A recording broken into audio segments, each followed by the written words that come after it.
Seorang ibu hamil bernama Ibu Rina, usia kehamilan 6 bulan, datang bersama suaminya Pak Teddy ke klinik bidan. Ia mengeluhkan sulit buang air besar selama seminggu terakhir, merasa tidak nyaman, dan ingin mendapatkan solusi yang aman bagi kehamilannya. Selamat pagi Bapak dan Ibu, perkenalkan saya Bidan Davani yang bertugas membantu memberikan informasi dan solusi untuk keluhan selama kehamilan. Apa kabar hari ini Bapak dan Ibu? Selamat pagi Bu Bidan, kami baik. Tapi saya merasa kurang nyaman karena sudah beberapa hari susah buang air besar. Baik, terima kasih sudah datang ke sini. Hari ini kita akan membahas masalah yang Ibu alami yaitu konstipasi atau sulit buang air besar dan cara aman mengatasinya selama kehamilan.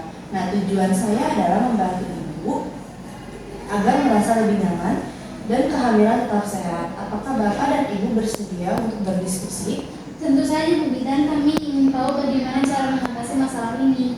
Baik, sebelumnya kita mulai dulu. Saya ingin bertanya, apakah Ibu sering mengalami masalah seperti ini sebelum hamil? Tidak Bu Bidan, baru sejak hamil ini saya sering sendiri.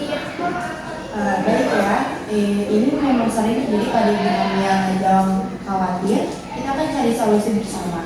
Bapak dan Ibu, pernahkah mendengar istilah konstipasi atau laksatif sebelumnya? Saya tahu konstipasi itu sendiri, tapi kalau laksatif itu juga begitu paham Pak. Baik ya, mari kita bahas satu persatu agar lebih jelas. Nah, jadi konstipasi itu adalah kondisi sulit buang air besar, di mana biasanya tinja menjadi keras sehingga membutuhkan usaha lebih untuk mengeluarkannya.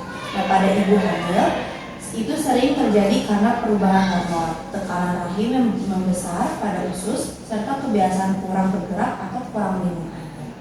Nah, penyebab konstipasi pada ibu hamil itu yang pertama ada perubahan hormon. Nah, ini hormon progesteron selama kehamilan menyebabkan otot saluran pencernaan lebih lambat bergerak. Nah, yang kedua ada tekanan rahim. Nah, rahim yang membesar menekan usus, menghambat jalannya makanan dan tinja. Yang ketiga ada kurang serat dan cairan. Nah, ini pola makan kurang seimbang seperti kurang konsumsi sayur dan buah. Dan yang keempat yaitu kurang aktivitas fisik. Nah, terlalu banyak duduk atau berbaring bisa menyebabkan konstipasi. Nah, untuk laksatif atau pencahar adalah obat yang membantu melancarkan buang air besar. Ada beberapa jenis laksatif. Yang pertama adalah laksatif bulk forming, yaitu menambah volume tinja seperti pseudohypnol. Terus yang kedua adalah laksatif osmotik, yaitu menarik air ke usus seperti laktosa. Yang ketiga adalah laksatif stimulan, yaitu merangsang kontraksi usus seperti bisapolin. Dan yang keempat adalah laksatif emollient, yaitu menggunakan tinja seperti Decuset sodium. Namun tidak semua laksatif aman untuk ibu hamil. Kita hanya menggunakan yang sesuai anjuran dokter dan bidan. Nah, untuk gejalanya meliputi yang pertama ada frekuensi buang air besar kurang dari 3 kali seminggu. Yang kedua ada tinja keras dan kering. Yang ketiga ada rasa tidak tuntas setelah buang air besar. Dan yang keempat nyeri atau perasaan tidak nyaman di perut. Nah, untuk mengatasi konstipasi ini, langkah yang aman dan alami untuk ibu hamil adalah konsumsi makanan tinggi serat, tambahkan sayuran, buah-buahan dan biji-bijian utuh. Yang kedua minum air yang cukup, yaitu minumlah setidaknya 8 gelas sehari.